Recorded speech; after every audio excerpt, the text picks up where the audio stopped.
Well, welcome to Creeby Coin. Yeah, Creeby.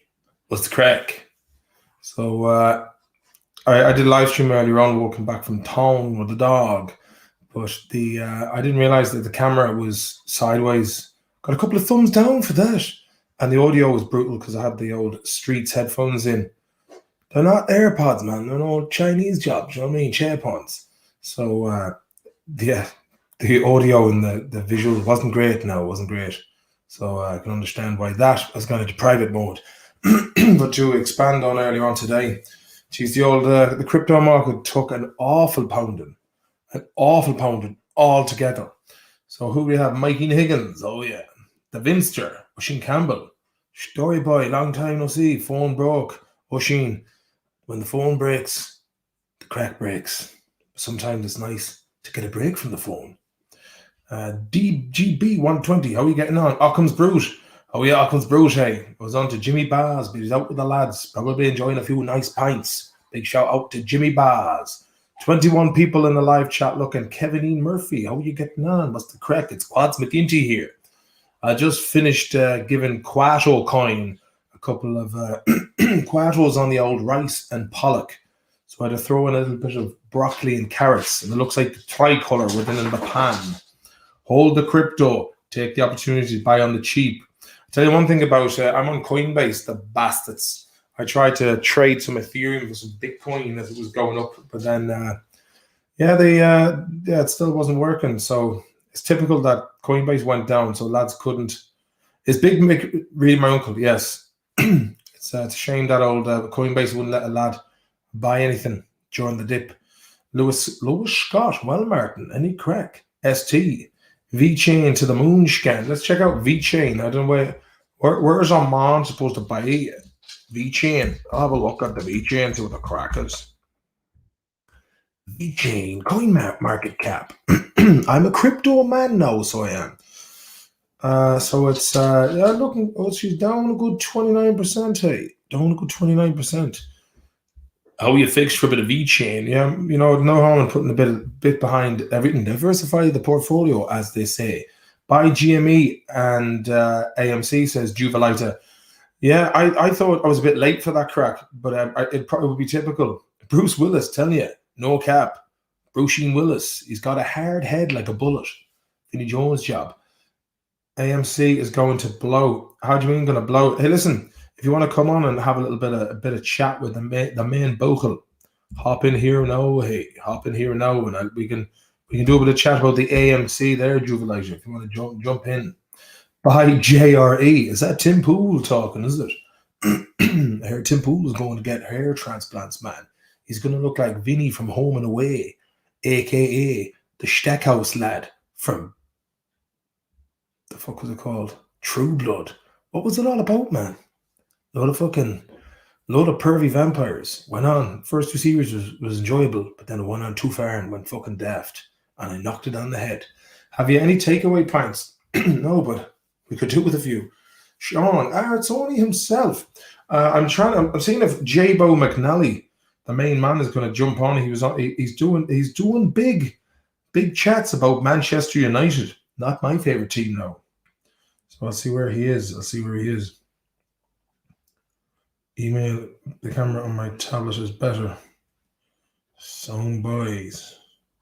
Right, I'll get him on now. We'll do a bit of chatting. Let me see.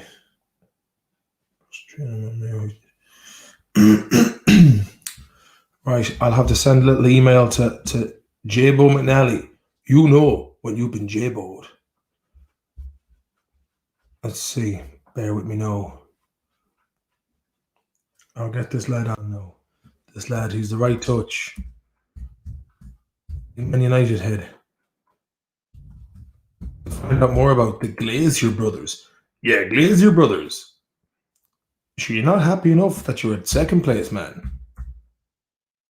Champions League. Championship winners. Bear with me now.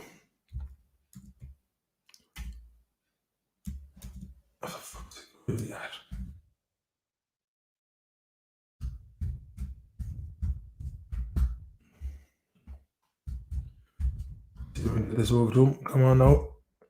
Job done.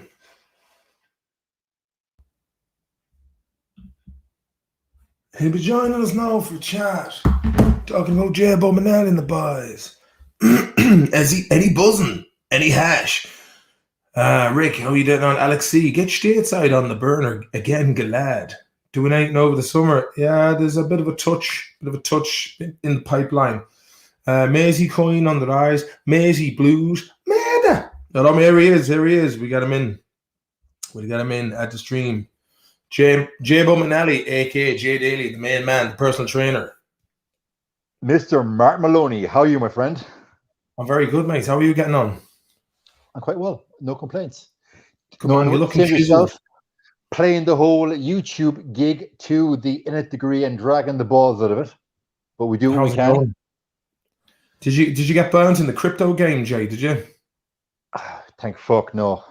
No, I'm avoiding that. I'm getting DMs all the time on the old Twitter account from these faceless goons, probably somewhere in India or Pakistan, offering me crypto this and crypto that. You know what you fucking buying?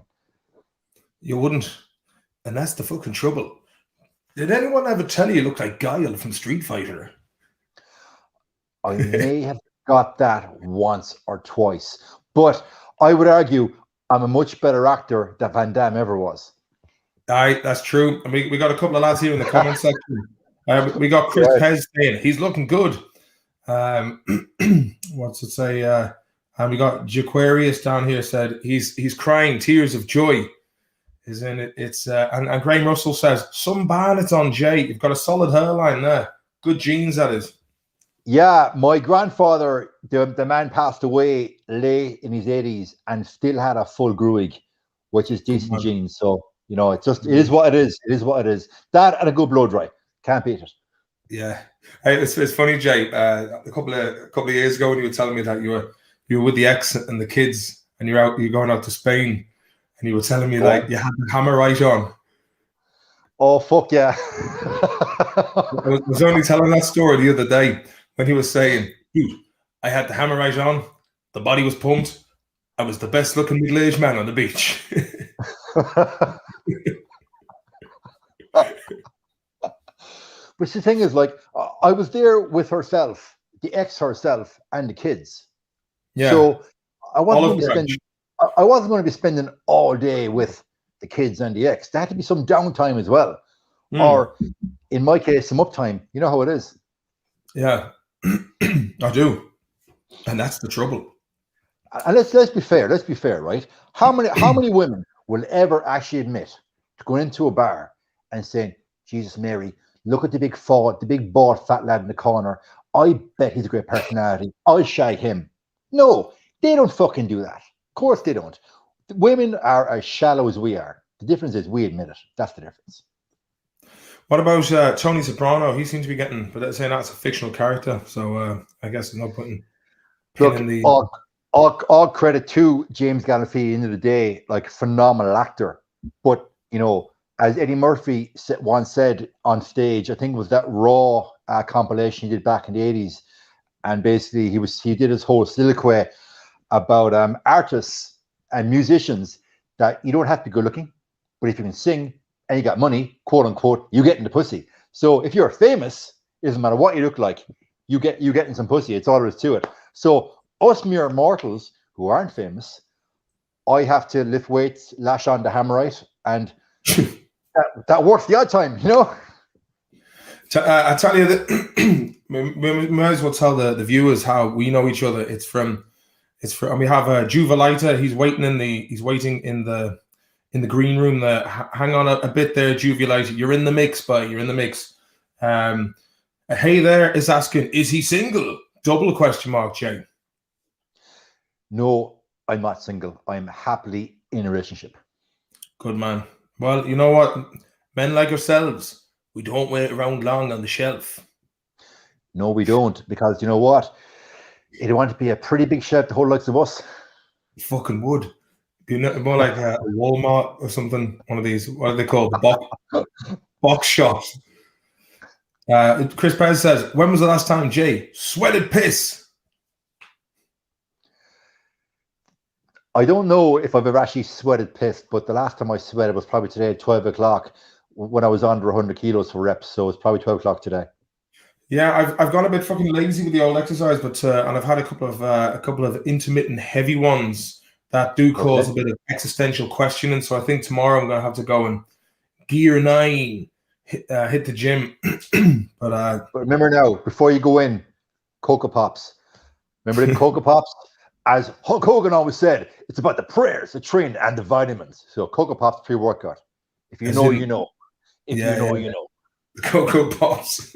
I was going to say, so to give a bit of background chat, I was only again talking the other day about Pete Cassidy's brother, Danny Cass, fucking DC man, the crack we used to have in Loughlana gym, and not only was it a place to tone up the body, it was a place to tone up the spirit and the mind, because yourself and Danny especially would be on the front of house, and when it came to lads talking as opposed to exercising, what was the togging out rule? Or like there was the record for togging out, chatting, and then having to go home again, because the crack would be so good on the front desk that lads would come in and forget to go and do the exercise and have to tog back out and leave. What was the result? What was the record? Like 2 hours, was it? No, I think there was one lad was a regular. He's come in most days, and it was a good 3 hours. And then it'd be, oh, fuck, I better go home. It's dinner time. We can get to train. But to put it into context, Loughlana, it was like, the movie Dodgeball. It was like average Joe's gym. It was not. It had the basics. It had what you needed. The bars, the dumbbells, a proper spit and salt, old school gym, a big fuck off punch bag. It was a proper man's gym. And you know what, Martin? Since Loughlana closed down, Castle Bar still doesn't have a gym. Really? It's got some Gary leisure centers. It's got no gym. When I was competing, my first couple of shows, when I was still living in Mayo, I was going to Galway on a Saturday just to do my legs, and going to Limerick every second weekend, staying 3 days so I could train properly on equipment I needed. So when it comes to, weight training for a competition or for a show, Castle Bar is 30 years behind. What about Andy Moore's place to open gym, Jay? It's not a gym. Okay, not a gym. Not a gym. It's a leisure center, and there's a big difference. Like, I want to go in and I want to see a sea of iron. I want to see bars, and I want to see dumbbells, and I want to see benches, and I want to see unilateral freeloading machines. And Castle Bar doesn't have one. Plain and simple. You got to go to Galway City Gym. That's where it's at. Or you got to go to the warehouse. Galway City Gym was brilliant. That was a brilliant gym. So what you're referring to. That's the difference. But what was the one up the road? The leisure Galway Leisure. I like that because it had a nice swimming pool and steam room and all that. It had a nice touch after the workout. It's far from swimming pools you were raised, and saunas and steam rooms. Far from, now, to be fair. But it's nice to have that after you've gone and pushed the boat out. See, I'm so narky with my training. I want to go in, I want to bury myself, and then all I want to do afterwards is eat. Yeah, I'm total old school. I mean, like, I'm very bad. Yeah, there was some good crack in the gym. It really, I think that was a big loss to Castlebar to lose that. That was the crack. You know what? It was kind of like an unofficial. We were doing mental health and mindfulness for free every day with our members and with the punters, and not getting paid for it, because people would come in to that desk, and sure, yourself, they'd be telling you that their problems. It was always like a confessional, literally. I had stuff behind that counter that I wouldn't repeat to anybody. I'm certainly not going to repeat it here. But men would come in and air their problems about their work, the wife at home, the kids, whatever, before they do the workout, just get off their chest. And they'd say themselves, like a lot of days, Danny and myself, we were the only people that would actually sit there and have a proper man's chat and listen to them. So I'd say we would do mental health mindfulness before it became a thing. Before Brezzy started making coin off it. Yeah, serious ching now. We can imagine now, right, me being an ex-bodybuilder, if I said, I'm going to do a bit of mindfulness with people, they'd laugh at me. They'd be like, what do you know about mindfulness? You know how it is. Headspace. What do you think? What do you think of Gogglebox? Funny enough, because I was watching about that shite yesterday. It really distills people Oh into God! pond life, man. Look, obviously, I'm aware of the concept, but for me, life is too goddamn short for me to watch Amadons and Luders analyzing shite RT programs that I'm not going to watch anyway. So I simply could not bring myself to watch it. I couldn't. No way. Yeah, we have a couple of questions here. Do you have a garage home gym, Martin or Jay? I have a pull-up bar there, and I need to buy myself a 20 kg kettlebell. And I was thinking about putting up a water bag up there, but yeah, there's fucking a lot of things I was going to do. I have a gym down the street, but I haven't been this month. But I'm gonna have to get back into it. Just got a bit lazy. You see, sometimes I kind of it's like we're talking there, Jay. It's like I like going to the gym if there's people to go and have the crack with at the gym. Like when I'm hanging out with the lads, Tom, Owen, Stephen Kelly, Pete. There's a bit of crack. You're going together and you're exercising, and then afterwards you might go and buy some shite from Tesco, go for a spin, talk some bollocks in the car. I enjoyed going to All Stars when I was training there, but I've been there for a couple of years now, and I managed to get it. I have to get back into it. But before I get into going back to All Stars, I need to get the cardio and I'm fucking getting older now as well. I'm not the same beige to what once was, but still a month or two. I hear loud and clear. Most important muscle in the body is your heart. Yeah. Let's be fair. Without a healthy heart, you're not going to pump blood to your muscles so you can train anyway. So it's all very well a lad going to the gym and lifting weights. That's fantastic. That's super. However, when you reach your late 30s, early 40s, you got to do as much cardio as one would do lifting weights, and a lot of people lose sight of that. And back to your point about going to the gym as part of a collective, and afterwards going to Tesco, buying the food, going for a spin in the car, it is like a brotherhood to a certain degree. And 99% of the people in my life that I hold dear, I've met through sport and gyms. I haven't met through work or out in the piss, because that's not real. But the people that I could call at 3 o'clock in the morning when it hits the fan. Actually, Danny Cassidy and I have this. We have this phrase, right? If Cass rings me or I ring him 3 o'clock in the morning, and either of us utter the words, the rivers in Moscow are frozen this time of year. That's the cue. Get in the car, get to me, because shit has gone down, and we need to cover up something or bury a body. No, I know. I'm very tongue-in-cheek here. Yeah, I know what you mean. Yeah. But there's certain people in your life that okay, it's gone Pete Tong. I need to dig out. And all those people in my life, now I'm in my 40s. I met them through sport. So for me, sport and working out and all that, it has become really a brotherhood. Yeah. Most certainly. Well, that's what I loved about Loch Lana. Like for me, when that was taken away, it was, and then we had Pat Kirby's boxing club in Swinford as well. That went because he was doing something good. And I think the people who owned the space that he turned into and made it, made something that was thriving, they wanted a slice of it. They took it off them, and then it just laid empty. So it was, rather than seeing someone succeed and putting something back into the community, it was like, now we'll just close that down and no one can use it.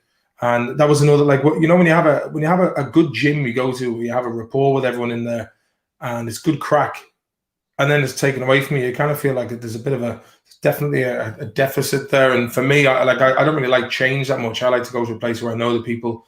Like even the gym I go to down here, like I don't really chat to anyone in there, It's a bit almost soulless to a certain degree. Yeah.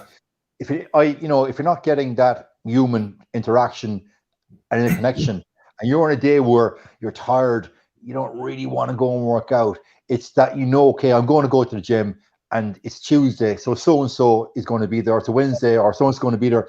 You will get off your arse, and you will actually go. Now your workout might be shy physically because you're so goddamn tired, but to go and get out of the house and have the chat and have the crack, that's probably as beneficial as the workout. But if you know, I go there to this place, it's a bit soulless, a bit drab, there's no personalities. You're thinking, yeah, do you know what? No, I'll sit here and I'll binge watch more shit Netflix instead. Yeah, watch more Gogglebox. And just get the old whip and be like, to purge yourself of the fact you didn't get your arse out. No, I do think that it's completely, it's totally important. As much as rest and nutrition is important. I know this last year for me, post divorce, all that kind of shit. There's been some taking the handbrake off and whatnot, but I think, like you say, the heart, man. Like lately, I had to go and get the blood pressure done, and the blood pressure was up a good bit. And then, but that was just after I dropped the kids to school. So then, a couple of days later, went back, and it was better. But I know compared to previous years, like when I went in and got the blood pressure done, I was training and all that. I had an athletic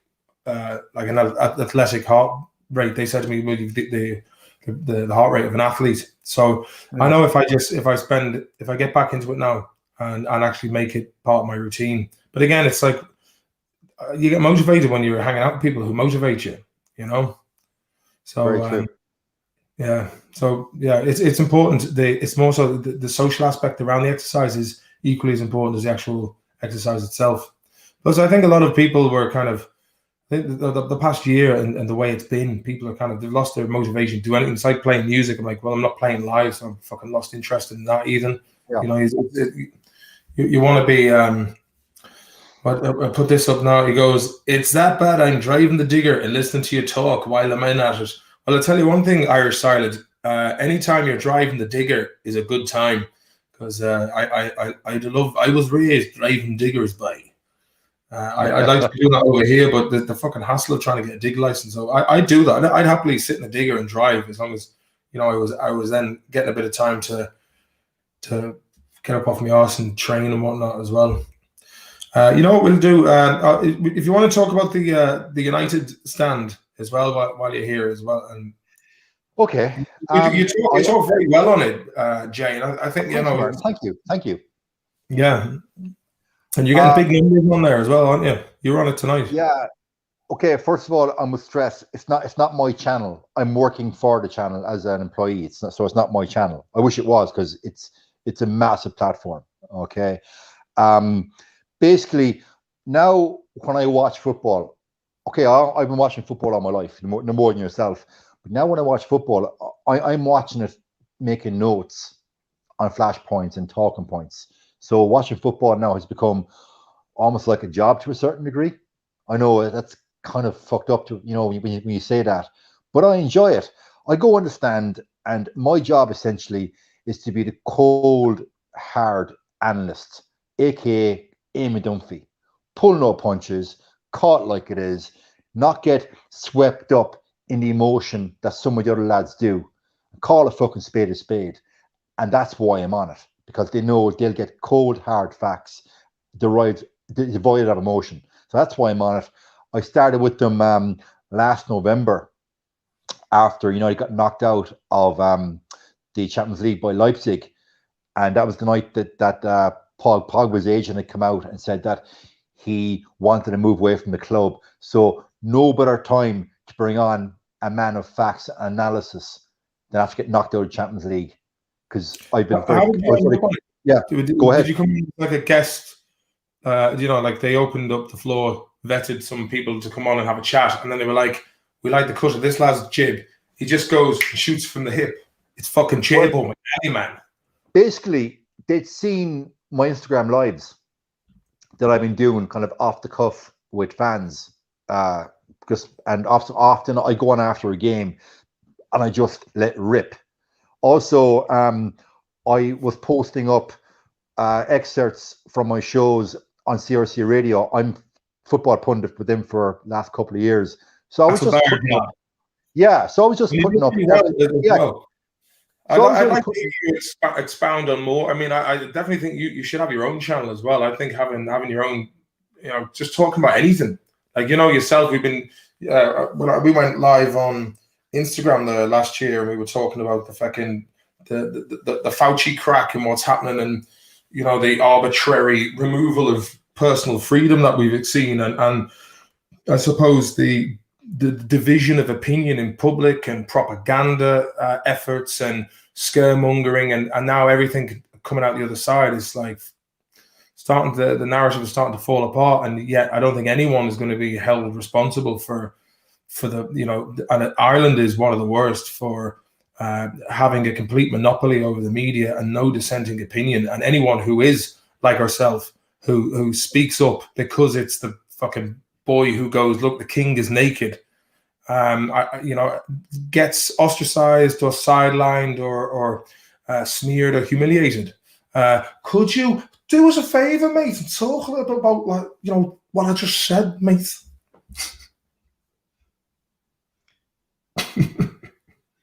Yeah, I take your point 100%. That the national broadcaster, all they want to do is they're the same kind of as we bring you the Super League, Jay. I'll get Super League in a second, but the national broadcaster, all they want to do is propagate myth and PR on behalf of the government. That is their function, plain and simple. And you raise a very valid point there, Martin. Anybody that has a dissenting voice that actually thinks for themselves and calls out the government practices, media cover-ups, it's almost in today's soft cock woke society that we are all now seen as the conspiracy theorists. What? Because we got a brain in our head, we're educated, and can think for ourselves. That we are these tinfoil hat wearing people. No, we're not. We just have a brain that we think for ourselves. We can scratch beneath the surface of the media spin and the bullshit. If RTE told me on a July day the sun was shining, I'd open the door and check for myself because I wouldn't believe it. That is how much credibility for me RTE has. We have another interesting guest here now, Tyler Schuler. If we also have Juva Lighter, we'll open it up to you guys in a second, but I'm going to send this link to Tyler because I want him to talk. He was the fucking man who got me into the crypto, and I was like, hey, Tyler boy, what's going on? My portfolio is fucking slashed, and that's not his fault. I'm only joking. Are you making money out of it? Seriously, all joking aside. You see, I didn't put in an awful lot. I mean, if you're gonna put in a lot, you need, first of all, you need to know what the fuck you're doing, because the way I explain this, right? Over here in Stockholm, you have this fun house in Stockholm, and to enter the fun house, you have this step of you have this staircase, and the two stairs are going like this to get into it, and you have to time it with a certain rhythm. Okay. And if you get the rhythm off, one leg's up here and the other, and it's, it can be quasi terrifying if you don't know what you're doing. That's what it's like with crypto. Martin, you said there, funhouse. I was getting flashbacks to a mad night in Mallorca. There, when we said funhouse. Sorry, my brain went back into funhouse in Mallorca. Completely different context. Good times. Good times. Were you out with Melanie and Martina driving the go-karts? No, I was there racing on a fucking team, a 5-day race, and she got so fucked up. We all came back with shamrocks. I've got one on my hip from that fucking that week. Yeah, there you go. Shit happens, you know. I was gonna say, Tyler, if you're watching, hop in. I put the link there in the chat. But just back to what you were saying there about the just about how people who are good-hearted people, right? People who actually care about their fellow species and the environment, and just don't like, who can see that there's some greedy, unscrupulous pricks out there who will use any kind of like, look at Bill Gates at the moment. It's all starting to come out about him and his relationship with Epstein, and how surprise, surprise, apparently Bill Gates was no good at getting women when he was in college. And then he starts hanging out with Epstein then, and apparently the wife wasn't too happy with his link to Epstein. But like, could you imagine Bill Gates trying to go on the pull? I was just thinking the same thing. I don't think Bill Gates would have been the vociferous alpha male character talking the knickers off a nun like we would. So him linking up with Epstein to, I suppose, literally put him in the saddle. That makes perfect sense. That makes sense. Yeah. Yeah, fair enough. I mean, apparently there was you wouldn't know what kind of fucking crack was going on. Sorry, I just need to check this. Tyler, did you get that link there? Did you? And we've lost Juvelita. I'm sorry about that. If you can come back in to the link, hop in. I just got to check one little message here for a second, but can I do two things? I'm incapable of multitasking, but I will keep the chat going. Bear with me now. There was a question there about the Super League. So as you're doing that, I respond to it. Yeah, please do. Super League, I've said on a couple of shows, it was basically a coup d'etat on behalf of the so-called Big Six in the UK. The bigger teams in La Liga and Italy, a power grab, a coup d'etat to take over, European football in a breakaway league. Each team was been given 350 million as a sweetener to get involved in it. Nice money if you can get it. And the issue that people had with it was very, very simple. It was removing the pyramid system from English football, whereby a non-league team, if they won their division year on year, aka Leicester, could ultimately reach the summit, win the Premiership, and play Champions League football. So had the Super League been enacted, that pyramid system would have been gone, and it would have been the death of that sport as we know it. Yeah, football right now, it's not the game I grew up watching as a child. You knock off a player now, he's on the ground rolling around like he's hit by a fucking sniper. VAR is killing the game in my respect. And I said on the United stand, if United go into the Super League, I am done with the club. And I was prepared to walk away from the club that I've been watching since I was 6 years old, which is 40 years. I would have walked away and I would have been done with United if that had happened. So that's my take on the Super League.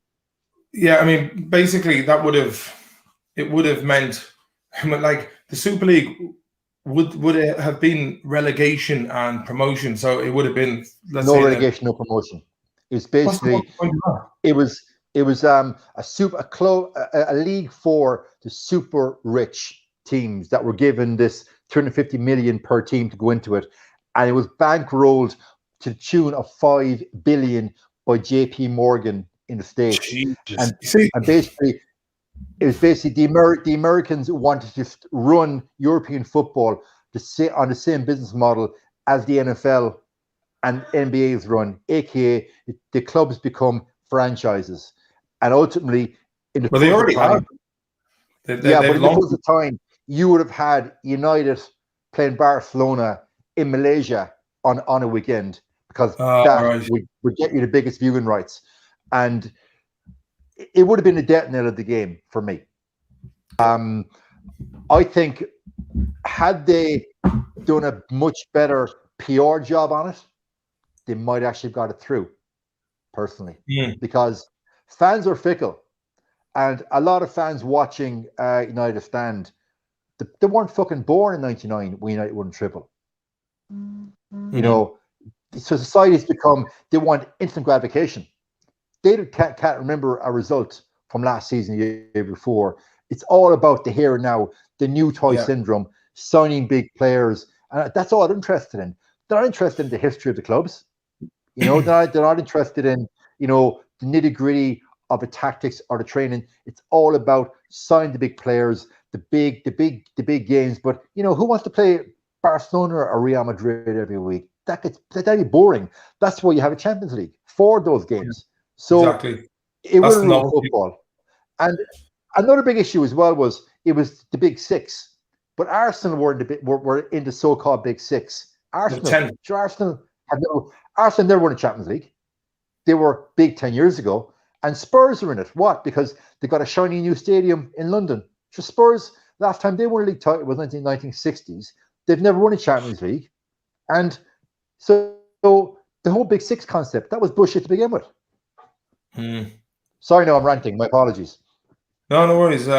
EJ says, I was finished with football once they outlawed bad language in the terraces, and we have Graham Russell. Jay knows the crack. He fucking does, boy. And John O'Sullivan here says, all the owners of the big teams have zero clue or interest about football. Absolutely. And he said earlier on about that they've done the same to the GAA as well. But look, like we'll switch from, we'll introduce Tyler here. Tyler, the outlaw barber, live from Oklahoma. And we got Lou waiting in the chat here as well. We'll add him gradually to the streams, so we don't get too busy here. So Tyler, how you doing, baby boy? What's the crack? Oh, just it's my day off today, so just running some errands, and thought I would come on here and say hi. I saw that the crypto market's going crazy, so yeah, yeah. Basically, I had about 1,200 euro I put in last week, about a week and a half ago, and at one point last night it was down to 450, and I was like, oh fuck's sake! I thought I'd make a few £100, make cheap money. This is what happens. So all the super duper wealthy have now been able to infiltrate like the cryptocurrency market. They had to. So what they're doing is they're just pumping and dumping it right now. So in hopes that everybody will sell off, so they can just start the process over again. So all these central bankers, hedge funders, they're in the game now. So it'll be okay. Like I said, wait another 2 months and the market will correct. So or a month maybe. So there was a lot of people who were buying in fear of missing out. One lad here. But you were telling me about Pirate Coin, ARRR, which is still not listed on Binance or Coinbase or any of the big exchanges. But you reckon it's the place to be speculatively. It's at an affordable enough price. Again, fear of missing out. Bought when it was at 12.80, and then it went up to what was it, 17.80, and then dropped again. But yeah, man, what's his name? The dollar vigilante guy. What's his name again? Jeff Berwick. Oh, Jeff Berwick. Yeah, with Lucy and Jeff. Yeah, his little chihuahua. Yeah, so I've been in the crypto game for a long time. I bought Bitcoin when it was $550. Unfortunately, I had to sell or spend most of them because of my divorce. But yeah, man, this is normal. Every couple of years, it'll bounce up and down. But at the end of the day, it's going to continue to go up. Now, as far as Pirate Chain, I believe that's going to be the next Bitcoin because of the privacy behind it. So basically, like if you send Pirate Chain to somebody, there is not a computer expert or artificial intelligence tracking that can track any transactions. So basically what's going to happen is once governments start regulating Bitcoin really big, like China's about to do, privacy coins like Pirate Chain, Monero, WowNero, they're all going to go up. So yeah, I wouldn't sweat it too much, Martin, because then, like I said, by the end of the year, that Pirate Chain is going to be $100 a coin. That's what we're thinking. So. Nice. But Tyler, say no, right? Would you recommend right now drop €1,000 on Pirate Chain right now today? Would that be your? Like I said, now myself, like I said, I've been doing this for a while, so stuff like this, market's going up and down, it doesn't scare me at all. I always say whatever you can afford to lose, but you're not going to lose on this. Like I said, Pirate Chain is. Cool. It's the next. It's gonna go up a lot. So, but yeah, I enjoy it. It's just a hobby I've done for a while, but it's the technology behind it. So, and the governments don't like when they can't track something, and so with Pirate Chain, you can't track anything. So, yeah. Yeah, that's it sounds good. And now like if you have a couple of hundred that you can maybe throw into it speculatively, then it'll probably be a good time to get in. Like if you had 24 of them, God knows if it goes up Like, look at Ethereum. That hit nearly $4,000. I think it did hit $4,000. And in November last year, they were, was it 300 per Ethereum coin at that time? Chris Pez told me to get in there, and I was like, it's all a con, all this Bitcoin stuff. And yeah, but you see, the thing is, of course, these big hedge fund bankers are going to get in because they understand that there's money to be made, and they have the money to influence it. What do you think of Elon Musk? What do you reckon happened there? Like he was saying that he was taking Bitcoin for the sales of Tesla. Do you reckon someone from the SEC got onto him, tapped him on the shoulder, and was like, "Look, you're putting us in the red here in the old fiat game." And then, of course, you had you had China as well regulating. Yeah, so somebody close to him is in those sort of positions. I'm assuming that they approached him and was like, "Hey, man, we need you to do something for us." Now I don't know Elon, so I don't know, but yeah, it's very funny that he starts saying something and then all of a sudden the market crashes the way it does. So yeah, I mean, there's always, I always say there's always an angle, and you just got to figure out what that angle is. But yeah, I think with him doing what he did and saying that he might take off Bitcoin for the purchase of Teslas, all this is a big game for the very wealthy business interests to make even more money. So that's Don't you find it funny the way he basically said he didn't want it, he wanted to stop. He was going to divest from Bitcoin because of our environmental concerns. Yet the man shoots rockets with a Tesla into space for a laugh, and makes cars, which is, there's always some sort of, maybe he was just selling everything off before and just making a good few quid on Bitcoin. Who knows? Or maybe someone from like the SEC or the Fed or someone was saying, look, this the average noob on the street is starting to make some strides here, and the IRS want to tax the shit out of the lads as usual. I mean, like, fucking tax, man. I think there's I'm always against big government and them taking money off the small fry, while you have government subsidies and corporate welfare for big companies. And I think it's fucking bollocks, man. I think we're getting to a day and age now where there has to be another way for people like ourselves to avoid having to pay these fees and propping up these people who like to live lavish, Charlie Haughey lifestyles for themselves. Jay, I'll put the question to you. Is there a better way for cooperatives or smaller kind of other ways of having to basically be milked? Like for example, the last financial crash in Ireland, the bondholders were paid out by the people of Ireland, which we still owe a massive amount of debt to. So is there any other ways around that we can say? Yeah, look, I had massive issue with the unsecured bondholders getting bailed out by our corrupt, defunct, inept government. If you're an unsecured bondholder, the key phrase is unsecured. That's the same as going to fucking Vegas, going to Red Wheel, betting on black, up comes red.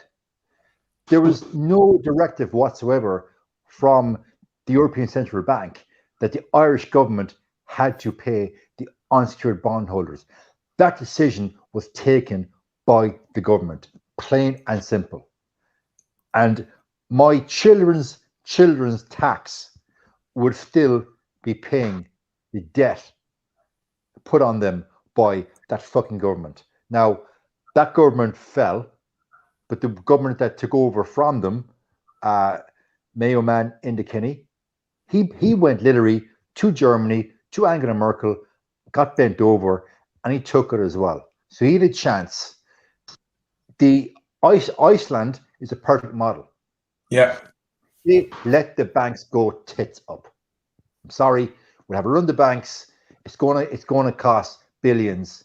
There's going to be a bit of pain, but it's pain anyway, because you know, after the crash in Ireland, and I can only speak from Irish context. I can't speak from American context, Tyler, obviously. And I wouldn't pretend to know. I wouldn't pretend to know about the American economy. I wouldn't pretend to.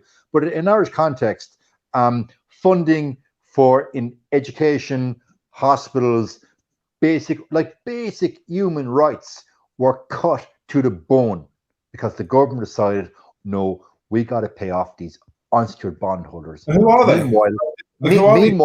Meanwhile, Greece gave 2 fingers to them. They're doing okay now. And Iceland was a test case. Iceland came out of the financial crash stronger than what they ever did pre-crash. And that was the model. But the Irish government didn't have the field that model was telling us, no, we have to pay these because we'll never get anything from Europe again. Well, if they didn't, we're like, fuck it, we'll do it. You know, people will still trade. Like if absolutely, Ireland has beef. Ireland has it has livestock. It has dairy. It has tourism. It has alcohol in great supply. You know, they're only to name a few of the industries that people want to buy from Ireland. It was the same shit with the Shell to Sea that time. It was, you know, that whole thing with the refinery down in Rossport. Again, that again was a Fianna Fáil government selling the crown jewels literally for a packet of peanuts and a Mars bar to Shell. Literally, the money, it was a joke. Those rights were literally given away for a minuscule amount, again, by Fianna Fáil government. Like, those rights to our natural resources, Martin, they're your birthright. They're my birthright. They're our natural resources. But our Fianna Fáil government literally sold them, as I said, for a packet of peanuts and a Mars bar. But no one talks about that anymore. Yeah. In 2010 to 2011, I lived in Ireland. And so I remember when all that stuff happened, and then I basically came on the end of it. But the Taoiseach of Ireland, big guy, I forgot his name, but he was like drunk on the radio and like. I have to say, he pints with that man. Yeah. Yeah, he right. Yeah. But I'll never forget that, hearing him drunk on the radio, you know. And then I'm like, all right, this is a great place. But I guess it was, they mismanaged everything during the banking crisis, you know, so just not a surprise. You can imagine, like, at that time, if you were the Prime Minister of Ireland, I think drink would be one of the only things you could turn to. Oh, yeah. I think he was handed a poison chalice. It was like, okay, do you want to be the Prime Minister? And it's like, oh, that'd be great. I'll do that. And then it's like, oh, fuck, I wish I hadn't done this. If you look at poor old Lennon, the finance minister, he was so, I mean, that must have sped up his terminal illness that time, just with the, you know, he was. Fair point.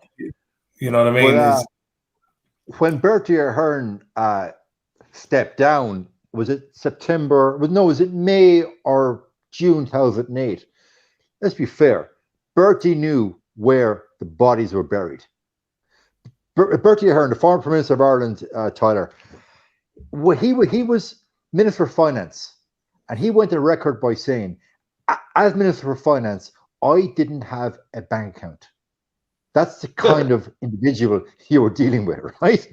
So he knew the summer in 2008, literally, where the bodies were buried, and the shit was going to hit the fan. I'm getting out. I'm stepping down. And lo and behold, who can I put in charge? Let's find the biggest country idiot I possibly can, who will look like shit in the media because he can't speak English properly. That's because Brian Cowan could not put 3 words together sober, let alone pissed. So yeah, so the optics will look fantastic for me because, you know, I'm from Dublin. I'm well spoken. I'm very charismatic. So let me see, who they put in charge after I leave? The polar opposite of me. Sure, the public will eat it up. And you know what? They fucking ate it up like Christmas cake. Because that's Ireland for you. All right. Yeah, it was. I mean, was it true that Ahern didn't even have a bank account? When he's Minister of Finance, he claimed He didn't have a bank account. He also claimed that he got a payment. I can't remember the money. It was something between 40 and 50 grand. And he said in a government inquiry, like it was a query, I won it on the horses. I got a tip, and I won it on the horses. Right? Hey, how did you on to win that? Went to the off license. Yeah, and he actually got away with that. I won it on the horses. Direct quote. Tyler, you go and Google this. Bertie Ahern, I won it on the horses. That is how fucked up this country is. Yeah. I love it though. I love Ireland. It's well, the people are great, you know, so. But the government sucks everywhere, you know. I have to say, I agree with Gavin. Oh, absinthe. I also met Brian Cowan about 3 years ago, and he was sound to talk to. You know, I said to him, "So how was Assad? Was he sound? Was he?" And he goes, "As I said, I mean, he was sound enough for a man who killed 500,000 people." and then he got into more of a nuanced conversation about the Syria crisis afterward. But I thought he was sound, like he was. Martin, you be sound too. If you were on a state pension of $250,000 per year plus expenses, sure, we'd all be sound in, wouldn't we? Oh yeah. Hey, and footing the pints. Yeah, it's I don't know. It's we live in a fucking. Is it just the fact that I'm older now and I realize, or you know, or when you get older, you start taking notice of who's running? Because when you're younger, you know, your parents do a lot for you, and then when you leave home, you're kind of you're skint anyway because you're a student, and then in your 20s, you're kind of more focused on partying and meeting women and, you know, having the crack. And then, you know, it's when you start having kids, you're not out as much.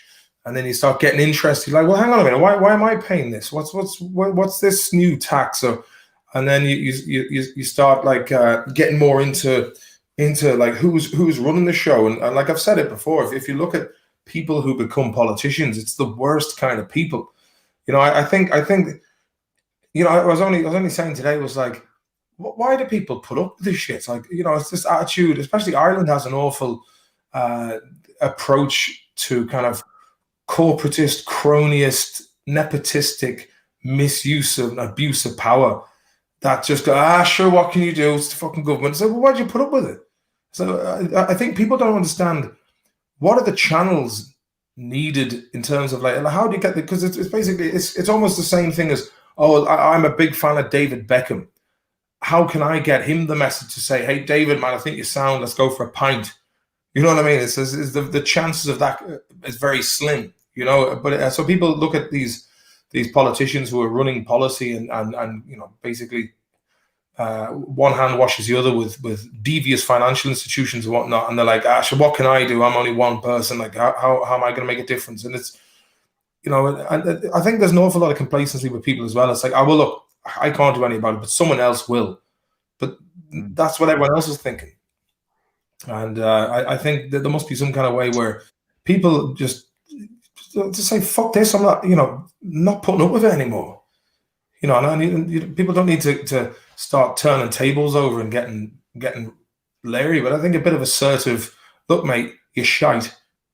You're no good. You're not in it for the greater good. There should be some kind of like benchmark of stress tests that people need to do, like a preliminary set of protocols or you know, quality assurance, bit like a kind of a probation period before they're officially put into the job. And I think some sort of psychological evaluation by an independent,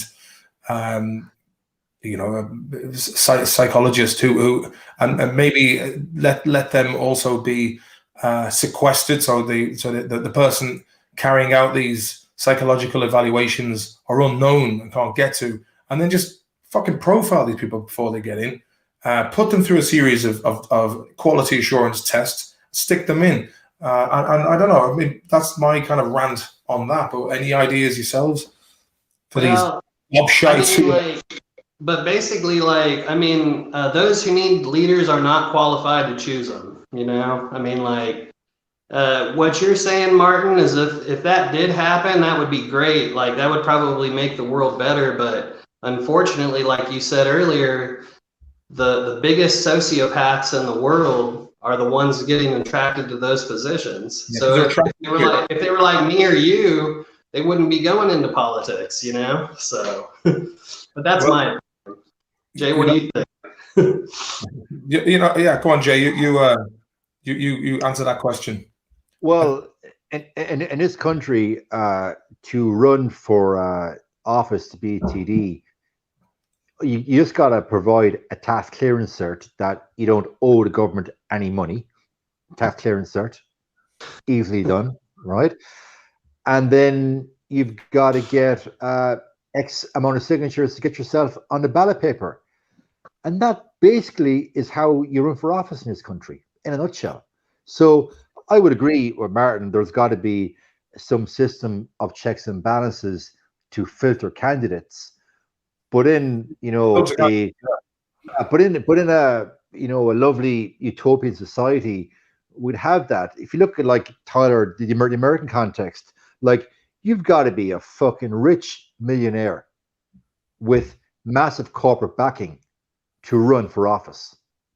You know, Joe Soap, who works a normal middle-class job and has 2 kids, normal house, 2 cars, you know, could be potentially an excellent congressman, but he's priced out of the market because he either, A, or she, for that matter, you know, doesn't come from a legacy family where there's been seats historically in the family, or B, doesn't have a massive corporate backing behind him to fund a campaign.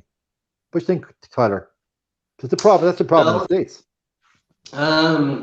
Yeah, and it goes back. It's the same everywhere in all the world, but in the United States in particular, yes, you have to have some sort of you pretty much have to be bought and paid for before you can get into any sort of position of power. So they essentially have to what's the best way to say this? They got to have dirt on these people before they allow them to be in a position. Okay. Because these people are handpicked by central banking families, among other entities, to get in a position to rule over others, you know.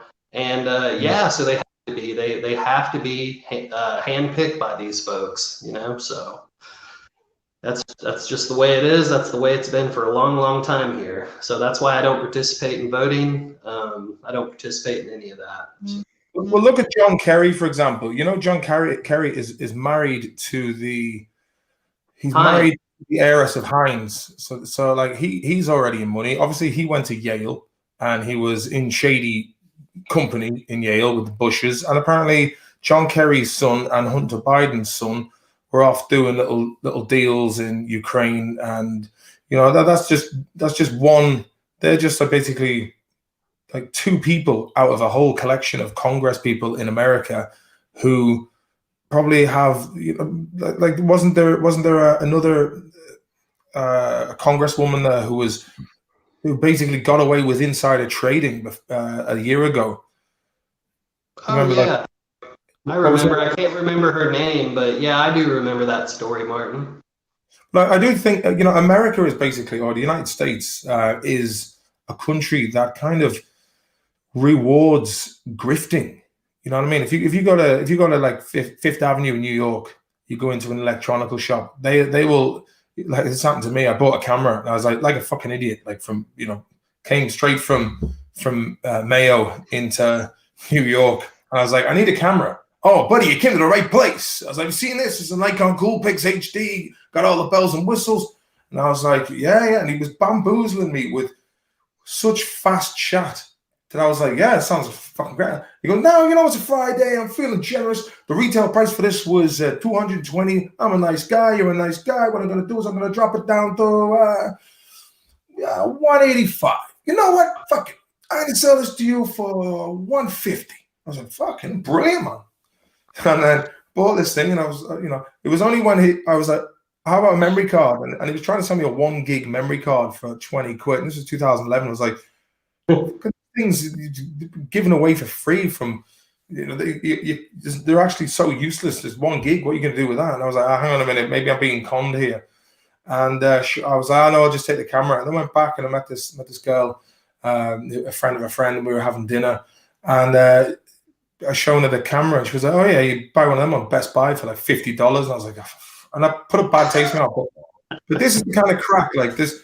That was just in one shop on Fifth Avenue, whereas like the government is full of people who came from families, who had businesses, who got rich by doing that, and it's kind of, and that's how it is. You know what I mean? That's the Trump family did that. Fucking Bidens did that. The Clintons, the Bushes, the Obamas, fucking everyone. They've all came to power because right is might, and they fucking steamrolled the competition. And it's like, this fucking America, do what I want, you know, and that kind of attitude. And yeah, similar in Ireland, but it's like, as Jay said, it's these people who are bequeathed handy numbers and positions in the government where they have they have absolutely no touch with the common person on the street, where it's, you know, it's like, oh, I'll send a letter to this fella. Oh, I'll have a word. Yeah, you know, it's the same thing if you want to sell a house in Ireland. The solicitors will always get a nice touch. State agents will get a nice touch. And these are basically channels where it's just taken for granted that, you know, when you go to a solicitor and you're asking to change over the deeds of a house, it's, you know, you're looking about 8 to 10 grand just for the sale of a house. And this is the kind of shit, like Ireland's full of that. Ireland's very litigious. It's kind of, there's a lot of suing and claims and compensation, that kind of thing going on. Whereas in Sweden, you don't really have that. If someone falls over in a shop, it's like, oh God, I fell over in a shop. Unless it's a really gross act of negligence, they won't put a claim in. It's like they have integrity. Where it's like, on that point, did you see the video that came out recently at the Dart station in Howth? Basically, a couple of scumbags, as people are walking for their train in Howth for the Dart, these scumbags are basically jumping on front of them, pretending they're going to punch them or whatever. So the person obviously will flinch. Okay? And these are scumbags, hoodies, on bikes, probably 14, 15, 16, whatever. They're not grown, they're not children, but they're not adults. Yeah, and in the footage, a woman is running for the train, and one scumbag in a hoodie jumps in front of her. She's running, she slips and falls down between the train and the tracks. Suffers some pretty horrific injuries. So the footage, I'll send you the footage, Martin, actually. I've seen it. I've seen that footage. You saw it, but yeah, that was disgusting. Yeah, so on Sunday, a story broke in a newspaper called the Sunday World, which I wouldn't read, and no, Martin wouldn't read either. It's a fucking rag. But the mother of the perpetrator now wants to sue Irish Rail because footage of her son is gone public. She's now taking a case. You can guarantee against the Irish Rail. Yeah, that is the society that we live in. How about your son is a fucking scumbag? For a start, love. Okay, sort out your fucking son. He grew up in your household. In jail, but she's going to sue Irish Rail because footage of her lovely child is now online. That's Ireland for you, brother. Yeah, and the thing is, and you'll get some fucking sleeving, gobshite, slippery prick who'll be getting his or her fucking commission off that lawsuit. Oh yeah. You know, no win, no fee. Yeah. It's disgusting. It's disgusting. It really is. Meanwhile, little Johnny and his cohorts need a good fucking kicking is what they need. Oh yeah. Well, I think this is the thing. You see, there's a lot of, there's no fucking, I mean, this sounds like such a cliche thing that my parents would have said, but you know, I'm now venturing, I am a parent myself, entering into the same age as they were. And it's just, you start, as I say, like the political thing, the older you get, I mean, we're supposed to be coming in to the age where we're passing on the wisdom that we've learned the hard way and things that we've been passed down to try and, you know, again, you want to pass on a better world for your children, so they can pass on a better world for their children, not just their children, but the people around them. The community is the most important aspect. You want a nice community, people look after each other, a harmonious environment, and so it's the kind of thing my mother would have said. There's no respect, and it's like there's no fucking respect. And the thing is, the law is whoever's fucking writing these. You have these, I suppose, NGOs and people who are just causing shite, man. I don't know what they're getting out of it, but it's like, like first of all, there's like basically, if someone wrongs you, and let's say questions your integrity, and you're like, fuck this, you get a slap and you get done for it. Or if you don't get done for it legally, they'll form a posse and just like you'll get a hiding some night when you're not expecting it. Like this I don't know, it just seems to be a lot of kind of what's the word, apathy and cowardice, and it's a bit like, I don't know, it's multifaceted, but it seems like maybe it's also the shit that we've been watching for years, and I don't know, it's probably a myriad of things, but it just kind of feels like it started with participation trophies. Fact. Yeah, fact. That's what happened, and then it just went downhill from there. Yeah, everyone gets a medal. Bullshit. If you get in a medal for not doing anything, then like that society's just it's gonna go downhill from there. I grew up in a household where we come back from playing football or rugby, and my father would not ask my brother or I who won. All my father was interested in, how did you perform? What did you do? What was your effect in the game? That's all he was interested in. Doing your part. That's it. Yeah. And now with my son, as you said, Martin, we do what our parents do. I'm now imparting that into my son who's 7. All he should care about is his performance. That's it. And what did you do in the game? If you lost, okay, fair enough, you lost. But what did you do? Take ownership. And that's what I'm trying to teach him.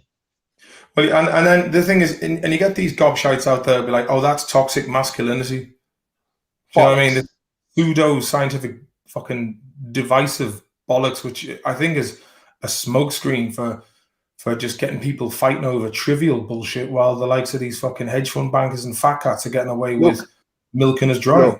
You need men to raise men. Like that's obviously, I think you need both. Like obviously, you need both a good, you need both.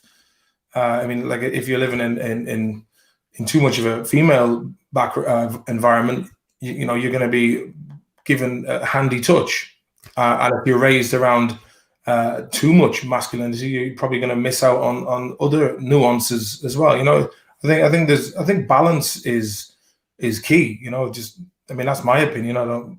That's just from my personal experiences. I know, like, when my parents split up, for me, I went, despite everything my mother could do, my dad, we moved to Ireland, my dad stayed in England, and I knew without having my father there to back my mother up, that I could get away with doing more. I didn't have to do my homework. And for me, that kind of, I was like the man of the house at 13. And, in school, if I didn't have homework, I'd be like, I didn't do it. Well, you can't hit me. And once I figured out I couldn't be hit and I was big enough to kind of look after myself, and at the time I thought, I was getting one over, but really I was just getting one over myself. But like, my mother would send me to work for my uncles because that would, at least they, in first place, my uncles, they were trying to keep me, in touch with a bit of the odd bollocking now and again. And, but you can see the pattern is kind of, I think there's a lot of pressure on people. There's a lot of pressure on the working class people these days because they're being taxed. The value of currency is being debased. Inflation, bailouts, corporate welfare, all this kind of shit. This is it's symptomatic of what's happening globally. If there's plenty then to go around and it's equal. There's going to be more harmony in society. But if people feel the pressure, then some people are going to try and get the edge over other people, and in terms of people get into crime because they're like, what's the point? Like, it's like some parts of the States now, it's actually more profitable to stay at home and do nothing than work, because it disincentivizes the economic libido.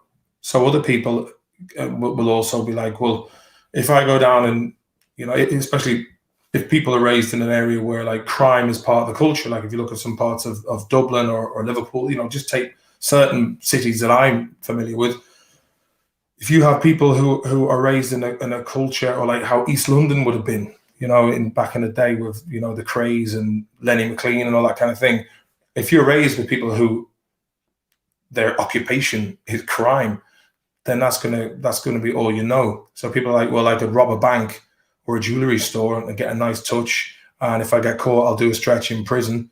But that's the breaks. So it's either that or go and work in a supermarket or something else, and then work all this time and not have enough to put the kids through school. You know what I mean? I might be ranting a bit, but no, that's right. Because like if you're working class, even in the United States, I mean, you got to work 2 or 3 jobs just to make it, man.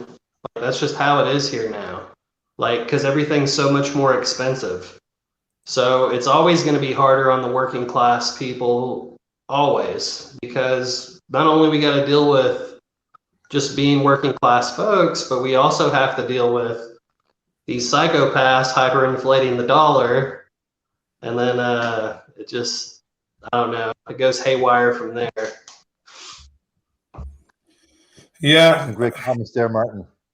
Yeah, there's some good comments. I'm fair play to the general population doesn't know what's happening, and it doesn't even know that doesn't know. That's profound from Comrade Dave. Well done, Dave. That's a great comment. Great comment. Yeah.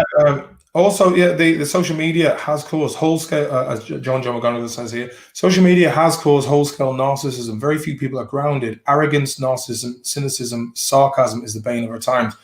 I was thinking earlier on about how people communicate these days. It's the online space has very much become, I mean, like, if it doesn't matter what you look up on Twitter, someone's going to be like, there's always like the extreme opposing opinions, and I think the difference between online and real life is, if you have a vastly differing opinion to someone, you'll keep it civil face to face, and people will then withhold what if there were 2 strangers meeting on the internet, they'd be going to loggerheads with each other.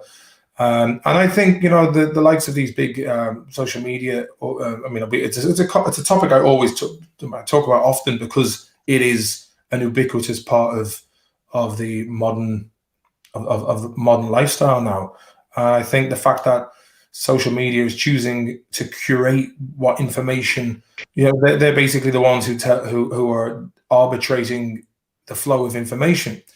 And I think certain people who have very rigid viewpoints, they don't even want to entertain an opposing viewpoint, because they're afraid that their own mental fortitude to entertain an idea might actually change the narrative that they prescribe to. Do you know what I mean? It's like they're actually afraid of the thing that they believe in may be infallible or fallible, and that it's easily refuted. So rather than, it's the equivalent of going, la la la la, don't want to hear it, instead of just, I don't know, man. I think when the internet started, it was about, I can catch up on my TV show that I wanted to watch, and now it's kind of it's just become a kind of an all-encompassing surveillance tool. You know what I mean? Like, I speak very openly about these kind of things, and I don't think, as someone said earlier on, like, how come for a person who works in TV and film, how come you never drunk the Kool-Aid? But what do you see me in nowadays? Like, do you know what I mean? I kind of, one half me. I was going to say that, Martin. I was going to say that, like, if you had played the corporate game, you probably would have been made 10 movies by now. Of course, but that's the thing. For me, I'm like, I don't want to be part of something that punishes people for being authentic, and that's not a game I want to be part of. And if that means that I never work again in TV and film, fuck it, I'll do something else. Do you know what I mean? It's like, my integrity to me, is more important than saying something in private and then putting on the mask and playing the game. And for me, like that's bullshit. Like, you know, and I've always been that way. And at least I can sleep at night knowing that I'm authentic, and what I put out there is I put my heart on my sleeve. But I can tell you, there's a lot of people. There's people I know very well who they play the corporate game, and you know. But for me, I'm like, I like where I am at now because I feel more closer to who I was before I ever got onto TV. We had a good run. We made some you know, even though the Hardy Books was popular because it was anti-establishment, and when we started the Hardy Books, we had nothing to lose. And then when you then become bigger and bigger, you're meeting people, and I can't really say that. You met him and you sound, you know, it's kind of nice to. I quite enjoy being in obscurity. You know what I mean? I would almost compare the concept of Entourage in the States almost to the Hardy Books, that it was anti-establishment. It called out norms in society, and it had alpha males in it, and it called out everything as it was, and it laid out Hollywood on the line as it was. But in that context, I don't think a program like Entourage or the Hardy Books will be made now in the society that we live in. It couldn't be made. It just couldn't. Yeah, I mean, like, look at Sopranos. Could you see Sopranos being made today? You know, it's like, but if you look at TV as a whole, you look at TV and content as a whole. Like, I would rarely now watch a new movie because, for the most part, I'm not going to be entertained. It's going to be a rehashed remake of a classic, or it's going to be a very dry PC offering that I just don't want to watch. If I'm watching a movie now, it's almost going to be a classic from the 70s, 80s, 90s. That's what I watch. It's going to be Predator. You son of a bitch. What's the name? Come on, kill me. I'm here. Do it now. I'm here. Do it. You know, The Commitments. That's a classic. Yeah. I think the Commitments might actually have just a little bit less using of the F word than one of my streams. Gentlemen, I gotta get off. It's been a long day, and this is the 4th stream I've done today of some notion, so I gotta get off. But I'd love to come on again with Tyler and Martin. It's been excellent. Yeah, absolutely. And, I've really enjoyed it. So I'd love to do it again, guys. It was good fun, really was. Yeah, I really enjoyed it. Thanks for coming on. And have you got your own channel going on YouTube, Jay? No, I don't, because I'm employed by the Stand, so it's just I'm working for them. Yeah, but so no, I don't have a channel. I don't have a channel. No. Well, what you should do is you should start your own channel, because I think there's like I say, the reason why in Loch Lana people came to Loch Lana is because, like, when people talk about mental health for men, let's say, I mean, they just need other people to go to hear them out and give them some advice. What would you do if you were in my position? Could be right, could be wrong, but at least a problem told is a problem halved. And the fact that you would come, people would break balls and have a laugh. It was just basically, this is a tribe. We know each other. We look out for each other. And over time, we become friends. And that's what it's about. Is people need to feel like they belong to a group of people who have their back, and people who you can go and you can talk to, and you know that information is confidential. It won't get spread. And that's the kind of thing that you would offer. And I think if you have your own channel doing that, Jay, where people, like on my channel, they come in and you talk and you offer advice, and you would have advice for people, for men and women of all ages, because you know people in these days are searching for authenticity, and they don't want people who are going to come and try and polish things up in order to make a few quid. You know what I mean? Like, there's some popular podcasts out there in Ireland and people are making a lot of money from it, but people are beating around the bush. People aren't getting to the point, and it's soft owl shite, as my mum would say. El Promotion. But get your own channel, and look, we got Shawnee from Chicago. Jesus Christ, took me forever to get here. Glad it's still kicking off. Look, in the perfect time, I will do a channel, and you've been my first guest. Is that fair? Absolutely. I'll tell you something, Liverpool man here, right? You know me, you know my stance on United, but when I'm watching you talking about United, I'm like, that's a man with passion, and I can, I enjoy listening to you talking about, I don't know, is it City or United who are like my worst? But yeah, good score the other night though, 4-2. But you didn't. You'll never walk alone, Martin. Jay, one last question, very quick before you go. I meant to ask you this earlier on. What is the story with the Glaziers? Why they obviously this has been going on for a couple of years. They own Tampa Lightning, and I think they own the Reds, not the Red Sox. They own another baseball league team. They're the owners of the current Super Bowl champions, Tampa Bay Buccaneers. In the off season, they got Tom Brady, Gronkowski, and they also signed a superstar wide receiver. His name escapes me now. Won the Super Bowl. They bought United back in 2005 on a leveraged debt deal that cost $800 million. And in that time, they've taken $1.7 billion from the club through dividends and through repaying the debt. The club is still in debt. They're the owners. They're the majority shareholders. The true fans want them out of the club because we view them as a fucking cancer. So they're leveraging Man United to pay off assets in the States. Yeah. So for real fans, the Glazers family are a fucking cancer. I'm going to leave you on that note. Well, sir, thank you very much. Okay. And, night, guys. I'll see you tomorrow. I'll get the guns aren't too bad, Jay. The guns aren't too bad. But I'll put. Oh, look at shit! Look at that. Night, guys. Chat soon. Good night. Right there. Now it's myself, Tyler. Nice guy. Really nice guy. He's a good lad. Before I was doing Vikings, he was saying, dude, here's what you need to do.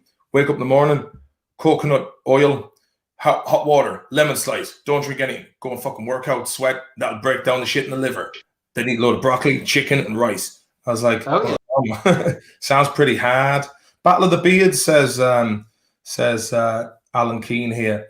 What's the if anyone want to check out Jay's videos, it's the United stand, but he's doing some big numbers. There's like 350,000 subscribers on those channels, so fair play to him. I remember myself and French Toaster Tool, aka Pete Cass, we met Carl Weathers in Stockholm. We were going to this sci-fi convention, and Carl Weathers was there. Obviously, Apollo Creed and Happy Gilmore and what happened to you? What's the name of Predator? Dylan. What happened to you? You should be somebody I could trust. So basically, Carl Weathers was there, and they had a picture of Rocky IV. The Rocky IV soundtrack was when they put that on in the gym, you knew there was going to be some sweat made that day. So we asked Carl Weathers if he'd give us a picture, and I was like, "Sorry, can we get a picture for his brother's gym? They would of us and you. It would really make their year." Well, I wouldn't be fair to all these other people. And he was there wearing the shades. It was nighttime, and I looked over, and there was like no one there. And I went, "What people? People who paid for a photograph." I'm like, "We paid for a photograph? I'm sorry, we can't do that right now." I was like, "Well, that was a bit of a disappointing encounter." Yeah. Ockham's Brood says, in a previous job, I managed some of Man United's debt, an eye-watering amount of money the Glaziers racked up. OMG. What's your favourite opinion on schools shunning trades in favour of degrees? I'm going to put that one. Do you know what? I think that is, when I look back, my dad told me, it was like when I was working, he was like, hey, get into the fucking tools, son.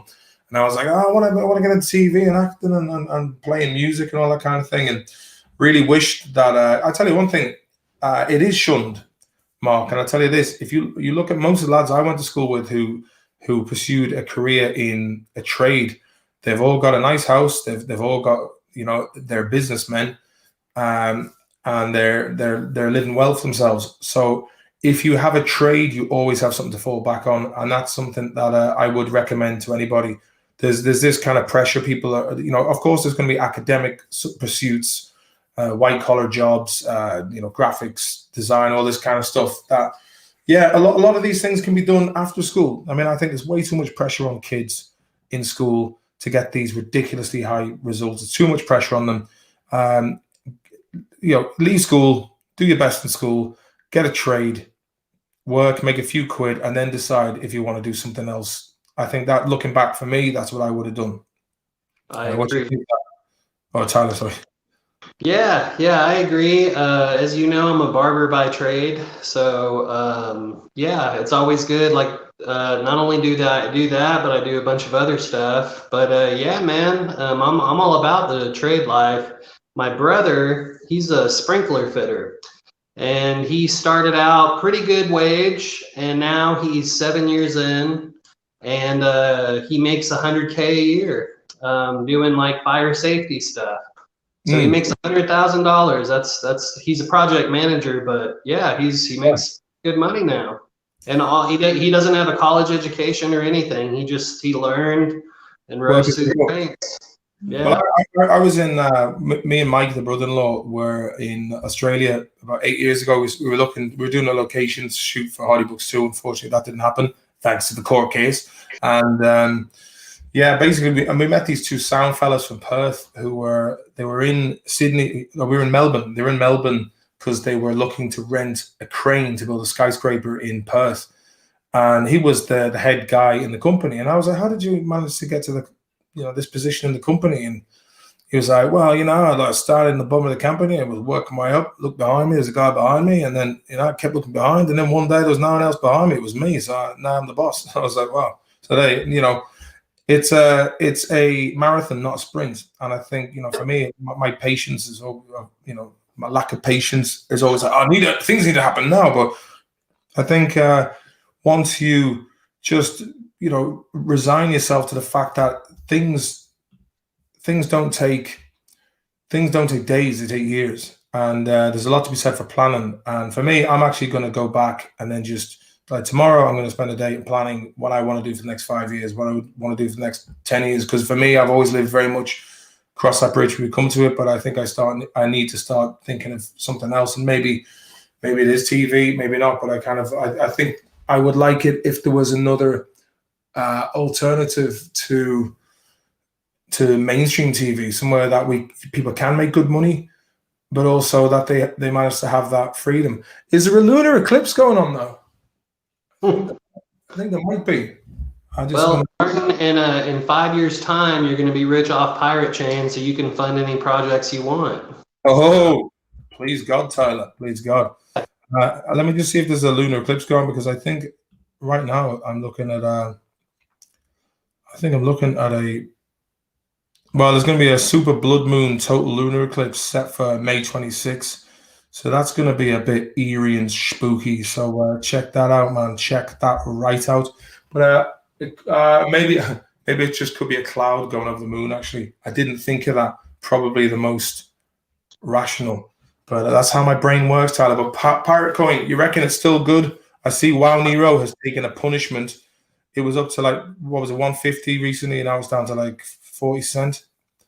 So this is it's going to go back up because people realize it's not about getting into these currencies, these cryptocurrencies, because some people want to do it because they want to make a few quid. But the whole reason this began was a alternative to banks and the IRS and being regulated by the same wankers who've been in power for fucking millennia. Yep, absolutely. Yeah, that's the reason why Bitcoin was started, was to take down the central banks, because these central banking, all the central banks across the world have been causing horrific damage, not only economically, but funding wars on both sides of the spectrum. I mean, they just do horrific stuff. So the cryptocurrency is a tool to combat that, and you can do it peacefully. Like, if everybody downloaded a Pirate Chain wallet tomorrow, we could crush the central banks overnight, and we could all become rich. So when you consider, you got people who really work hard to to put food on the table for their family. You know, like whether they're cleaners, they're laborers, you know, miners, roadworks, you know, medical staff, nurses, hospital porters, you know, chefs. You know, you've got all these people who work fucking round the clock. Then you got lads who sit in banks and they make a really handy deal and literally just oversee one sum of money going to another. So I think I'll have a couple of million in a bonus. And it really just goes to show how ridiculously imbalanced the world is, you know. And I think you know, some people have become rich. You know, you personally know people who got rich out of pirate coin already. Like people who got in it, like. But again, that's not the point. But again, that is, if you get in early with something, then you can have life-changing benefits to it, you know? Well, it has a great effect because, like, let's say you do get rich off pirate chain or whatever, you're going to in turn spend more money. And then usually when people are attracted to this type of cryptocurrency, in general, they're not about like, yeah, I'm just going to make a bunch of money. Generally, these are like, you know, artistic people, nerds, you know, capitalists. And so if they get rich, they're going to spend some of that money to stimulate local economies, you know, so, or you know, different things. But like I said, the reason I'm into it is because of the fact that it's a tool to combat the system. So, because the entire system is, it's rotten. There's an old Russian saying called "the fish rots from the head," you know, and that's what we got going here. So, absolutely. Question here from Occam's Bruges: what's Tyler's long-term prediction on Cardano, and how does he think XRP will do after the CEC lawsuit is resolved? I don't got a lot of opinion on Cardano. I like or the XRP. I think that's Ripple. I don't invest in Ripple either, just because of the fact that it's more of a central banking coin. So now my friends, they pump and dump it, you know, to make money. I mean, you can do that on, but myself, I don't. You know, I don't invest myself in any kind of coins like that. I mostly invest in privacy coins like Monero, Nero, Pirate Chain, because when the central banks start to regulate everything, which is just around the corner, those prices will skyrocket, which will give us all the tool to combat the state, you know, so. But yeah, sorry about that, man. I wish I could answer it better. What I'm going to do now, Tyler, is I'm going to put a link to your channel in the comment section here, and I do recommend, if you're interested, because you do have, you know, you've a lot. Oh, I didn't even realize that. Raymond Riley, thanks for the super chat. Shillings for you there. Raymond Riley, do you want to jump in for a quick hello? It'd be good to have you in. I'll send you the link. Yeah, so there's it's called the Outlaw Barber, and you have the anarchist logo there in your profile. I think you have some really good insights, and you're very erudite, and you know, you have a great way of explaining things, and I really do look forward to seeing your channel grow. Chris Pez asks, where can I find this Pirate Coin wallet? If you go on the Pirate Chain website, and then you can download it. I tried downloading the wallet. I didn't know what the hell was going on. It was like loads of mounting shit. I'm not that. You know, you've got boomer level tech savviness with me. I have an episode or whatever you call it, on Pirate Chain. So if they go to my profile, it'll say Pirate Chain, and then you can click that, and that will show how to download it the easiest, how to purchase it, and everything. So. Raymond Riley, do you want to jump in for a quick chat? Raymond Riley was the lad there from the Mitzi Turbo Cup who said, are you really the Stig? And someone goes, yeah, I am. So jump in. I'll give you a little bit of time to jump in there. Yeah, so the Outlaw Barber, for anyone watching this later on or anyone in the chat, go and give Tyler a sub there, because he's doing some great stuff. How's the weather over there? Is it good? Is it getting warm now in Oklahoma? Yeah, it's the weather's starting to change. So Yeah, it's going really good. My cannabis is doing good, and all my Oh, so yeah, everything's going good right now. I do gardens every year, so and it's legal. You can grow this over there in the state. yeah, Yeah. right, yeah, in Oklahoma. Yeah. What kind of strains is a man growing? Oh man, I got this really good AK-47 strain, and I Blow the head of you. last year. But this is a second generation, so this one's gonna be good. Yeah, nice. It must be. I got a basil plant up there. That's about as exciting as it's going to get for me over here, unfortunately. Yeah. But obviously, I think Sweden has a funny kind of approach to it because anything like weed or any of that kind of stuff they treat as if it's like on the same level as heroin or crack or something. Do you know what I mean? Like they don't have different. I don't know for sure like if they have different classifications, but as the old saying goes, God made weed, man made drink. Which one do you trust? It can be found on T-shirts and generic alt stores around the world, from Diego to the Bay. But yeah, I think it's obviously that's another story we could talk about, wasn't it? Like textile industries and again, big pharmaceutical companies wanted to outlaw that so they could get the edge on it. Also, you have people talking about microdosing mushrooms and that kind of thing for the I do psilocybin. that. Yeah, It's any great. good? Yeah. What to say here? Chris Press says the DEA just told Congress that Mary Jane should be decriminalized all around the country. Do you know what? It should be because the amount of money wasted in fighting, but let's face it, the war on drugs was basically that was like a self what's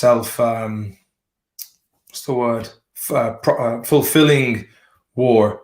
Basically keeps lads in the game, fighting people and putting a lot of people into jail who shouldn't have been there for victimless crimes. And if, I think it's definitely something that if people had access to strains that would benefit them personally, then they wouldn't have to go and find a buzz from more dangerous substances. So that's good. I mean, like, I think Europe should also. I mean, it just takes it out of the hands of criminals. And if it, like I say, depending on the strain that suits you, if you just want to have a little chill, like if you look in Holland, you don't see Dutch people absolutely baked out of their head the whole time. It just becomes something. I'll take it or leave it. I think a lot of the whole thing about, especially when you consider young people who get into smoking weed, and obviously there's arguments that says, yeah, it is a gateway drug, but alcohol is also a gateway drug. And you'll do a lot more fucking damage if you're pissed on a bottle of whiskey than you would if you've just smoked a joint.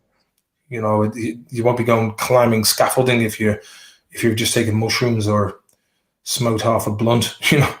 Oh yeah, yeah. The prison industrial complex. That's why all that stuff happens. Sales in the US were 12.2 billion in 2019 and projected to increase to 31.1 billion by 2024, according to a report by ArcView Market Research and BDS Analytics. You know what? It's is it true that they don't take card payments in these shops, so that they have some of the biggest? They're basically dealing only in cash. What was that? A lot of weed shops in the States or weed dispensaries, they don't. There's certain payment processes that won't allow them to take debit, or some shops to take debit only, says Chris Pez, but a lot of it is cash. Yes, yeah, most of it's cash. I think they did work everything out with if it's an Oklahoma bank, I think they can still do the debit card thing. I'm not sure, but they were working on that. But basically, yeah, most of the weed shops here, it's all cash. And then the state gets like 7.6% or something off each transaction. So it's pretty good, I mean, they're making. It's going back in. I mean, look at it like this. There's a lot of people with, let's say, arthritis, with fibromyalgia, with glaucoma, with inflammation. There's so many health benefits to blood pressure.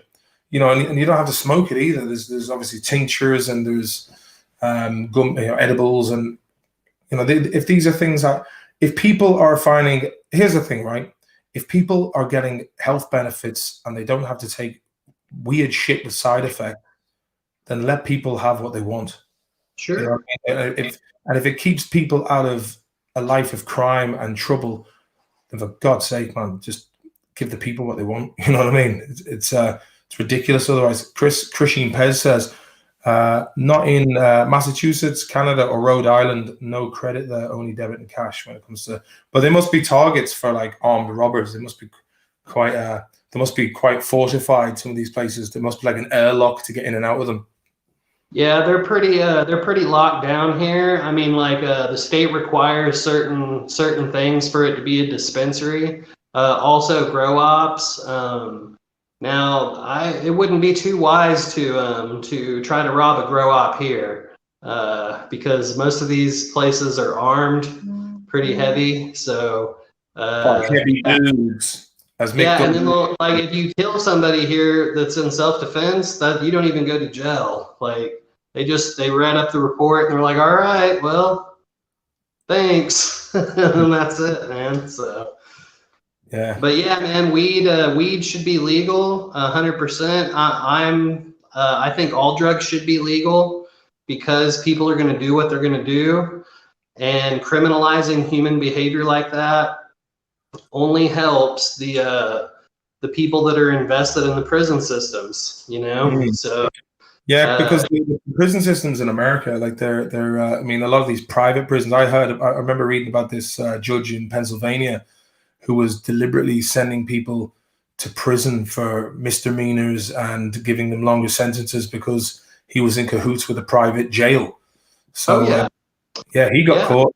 He'll probably be getting a nice cushy maximum security. He'll be in there with the sexual offenders, I'm sure. Oh, I'm sure. And then Kamala Harris herself, I mean, the vice president, she not only locked people up for weed, but she, when she could let them out, so basically when she was given the power to let them out, she still didn't. And then when they asked her about it, she laughed. She laughed about it. I was like, what kind of psychopath does that? But can you imagine? I'd say the families and those poor bastards who ended up going into these jails, where God knows what was going to happen to them. I'd say that, her laughing. But like I said, there's a lot of tears and a lot of concerned family members, mothers and fathers, wondering when they're going to see their kids again. Or it's just she's a fucking shitbag, that woman, man. You know what I mean? And really, like, just doesn't give a fuck. I don't know how she got in there, but it wasn't. I think she was like the least desirable candidate in the whole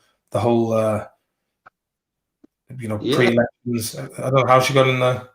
I think she was Montel Williams. There was a guy named Montel Williams that had a show here, and that was his side chick, man. Really? And I knew I saw her from somewhere. I was like, I knew I saw her before. But yeah, man. I mean, like, and I'm not talking, bad about her as a woman, but as a person. Yeah, she's a psychopath. I mean, like, these people are psychopaths, Martin. Well, they all get. You see, I always looked at it like. You get like at the top of society, you'll get like let's say in working class society, you'll get psychos and bad bastards, but they don't have the reach to affect as many people as the same kind of people who would make it into high society. Mm-hmm. That it's like when Hillary Clinton said about Gaddafi, we came, we saw he died, laughing about how they completely destroyed Libya, and it's now it was the jewel of Africa, and a lot of people can say what they want about Gaddafi. He was eccentric, and some people call him a dictator, but a lot of his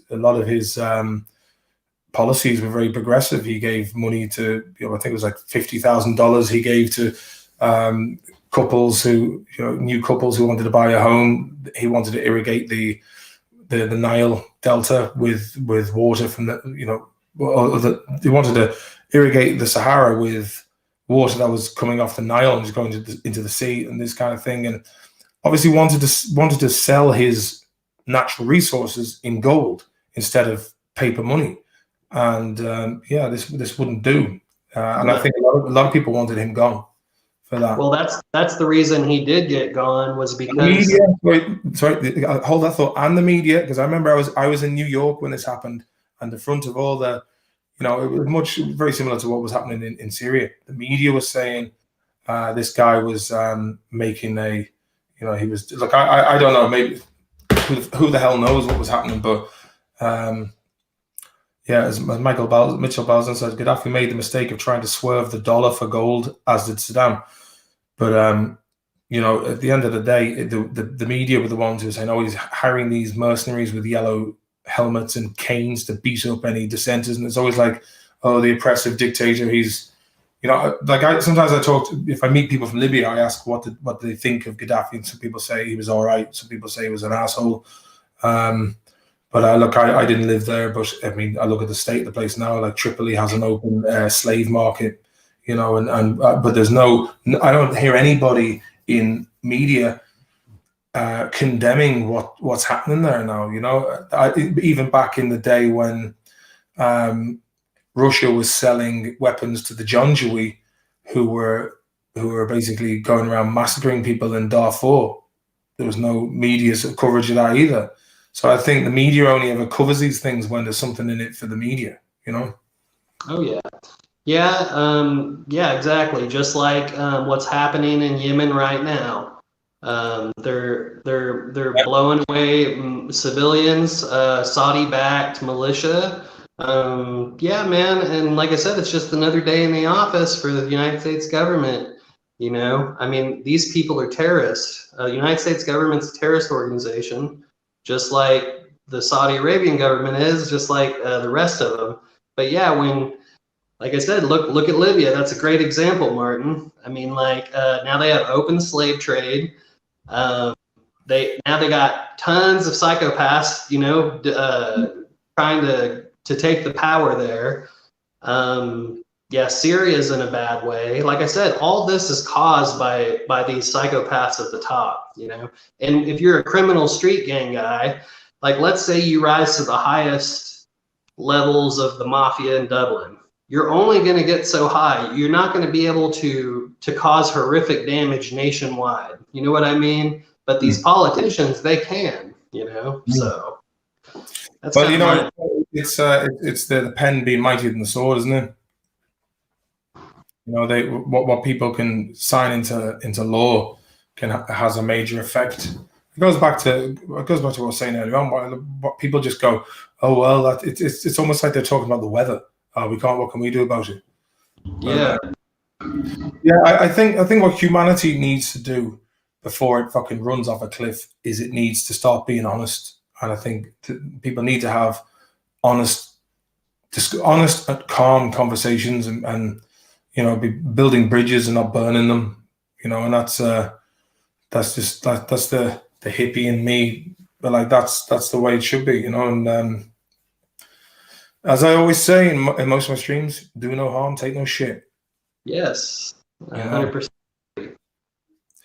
But I think, you know what, Tyler, mate, it's been an absolute pleasure having you in, and thanks to everyone else who has been participating in the chat. There's been some great stuff, and big thanks to Jay McNally.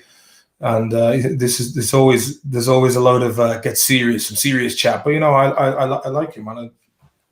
There's some good chats, and you're always welcome. And Outlaw Barber, give him a subscribe. I appreciate it. Thank you, Martin. Yeah, I'll have to come over to Oklahoma and get the haircut. Yeah, man. If you're ever in Oklahoma, you come on down. Will you give me the Tiger King special? Yeah, man. I'll give you the special, and then I'll give you the special that I'm growing. Yeah. I'll have to get one of those blonde mullets though, and yeah, man. I can dig it. I like the way your man Theo Vaughn, he's rocking a good mullet these days. Oh yeah, Theo Vaughn, yeah, he's rocking it, man. Oh, Mikey Reinhardt, thank you very much, sir. It's very kind of you. Mikey Reinhardt's a cool dude. He gets the crack. He also does some good images of old Billy Boy Gates. Oh, nice. Tell me this before we leave. Any comments on Uncle Klaus Schwab? Have you been keeping up with him lately? Oh, I've been really busy, but yeah, old Klaus, he's the real Dr. Evil, like the real life one. But yeah, he's wrote the Fourth Industrial Revolution and then the book called The Great Reset. Those are books that I suggest people read to know the mind of this psycho, because this guy is straight psychopath. Like he wants to control everything. He also wants to control corporations. I think he calls it inclusive capitalism. So essentially, he wants to be able to control everything. But yeah, he's not a good person either. Like he's terrible. There's actually a really good. It's called Grand Theft World. You go on grandtheftworld.com. They got tons of cool stuff on Klaus Schwab. So check them out. We got Dave here saying crypto correcting. Buy. Let's have we'll have a little look on and see what the. I'll have a little look while I'm on the phone to you. But I keep talking about Schwab. I did a bit of I did a little bit of research. He's been on the go for a good while, you know, with his World Economic Forum, and all the leaders go there, and all your DiCaprios and all these guys go there, and yeah, I don't know what the score is and where he came out of, but what's the deal? I mean, how can such an uncharismatic dude just pop out of nowhere? It seems he's been planning this shit for a long time. He's been working for years. And like, soon will be the time I seize all the world power, and it's a bit cocky now. He's like, yeah, I'm getting away with this now, and I think he wants to get a bit of the limelight himself. And I think now the turtle has come out of its shell. Yeah, basically, yeah. So people like Klaus Schwab that run the World Economic Forum. There's another group called the Club of Rome.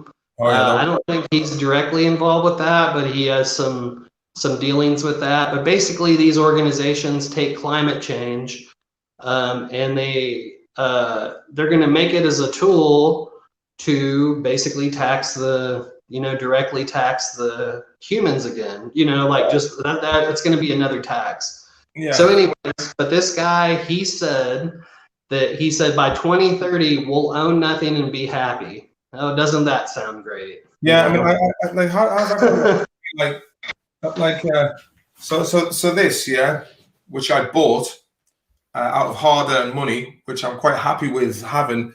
It's like you will not be able that Fender Stratocaster does not belong to you. I mean, what are you going to? You can take it off me. I mean, the idea of, or is it going to be like? Because I was looking up in this article and. Bitcoin hit 22,000 £22,000 on sale, 50% off. Yeah, I mean, it's at €32,000 now. And go ahead, Quarto. Quarto was just chiming in there for a place room. But yeah, that's an interesting one now. Bitcoin 22. It's if you got the money and you got the balls, buy the dip. Oh yeah. Yeah. But you can't at all, because it's gonna go up. It's gonna go up again. So just hold on to it. Like I said, it might take a couple years, but it's gonna take about the end of this year. Pirate Chain will be $100. You reckon? So you heard it here first. Did indeed. So I'm telling you, like it's gonna happen. So, but yeah, Klaus Schwab, he's terrible. Just like a few months ago, Forrester Evelyn de Rothschild, she sat down with the Pope, had a meeting. And basically they gave the nod, like, you know, for the Great Reset. So all these psychopaths, they're trying to take it all right now. So yeah, don't trust the Pope whatsoever, man. Don't trust him. He's something fucking odd about him. You know, it's some wrongings out there, and like they always get to the top. I just think, I have a lot of faith in humanity. If they can break this spell of mass hypnosis. It's funny because we're living in an age now where it's rolling news, constant rolling news. Something big will happen, and they just, some of these people are caught with their hands in the cookie jar, and they're like, it'll go away, and it does. Because the news is only owned by about 4 corporations. And then so the people that go to the Bilderberg meetings, they own all those news corporations. So if they don't own it, their friends do. So if they need to make a story go away, like Jeffrey Epstein, they make it go away. You know, that's just how it happens. But the problem is now is they don't have a monopoly on news anymore, because everything, you can live stream everything now.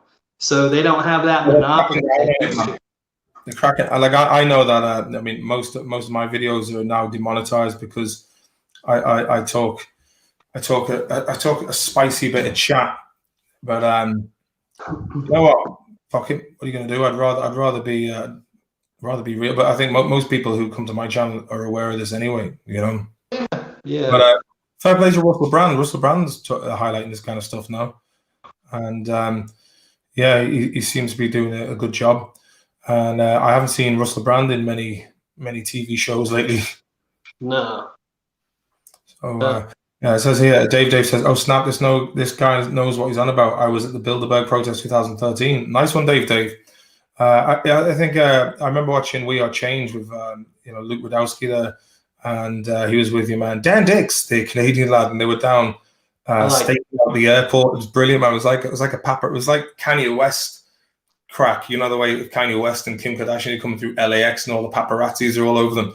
You had all these lads from independent media just following these Bilderberg guests as they were on the way to the courtesy car. But Simon Coveney, the politician, he was there. And I think Michael O'Leary from Ryanair was at it as well. And you're like, what are you talking about, boys? What's going on? Like, it's funny because I remember 2014, they had the Bilderberg group meeting in Turkey, and that's when shit really kicked off with ISIS and everything in Syria. And I remember saying, I was talking about 2015 to my sister-in-law's friend, and she was like, "Why are you into all this weird conspiracy shit?" And I was like, "Well, I mean, if you look into it, I mean, it sounds like it's really ethereal and exciting, but it's just business. It's like by nature of what happens in the Bilderberg group, by nature of the fact that they don't take any minutes, it's completely secret. You have some of the biggest captains of industry in the world, media moguls, investment bankers, royalty, the likes of Henry Kissinger, heads of state, coming together secretly to discuss certain topics that probably do benefit them. So that by nature of that meeting and these people coming together for certain means to an end is by definition a conspiracy, because they are conspiring in secret to benefit from it. So when people say, "Oh, it's a conspiracy," it's like, mate, just fucking look up the definition of a conspiracy and then check out what's going on.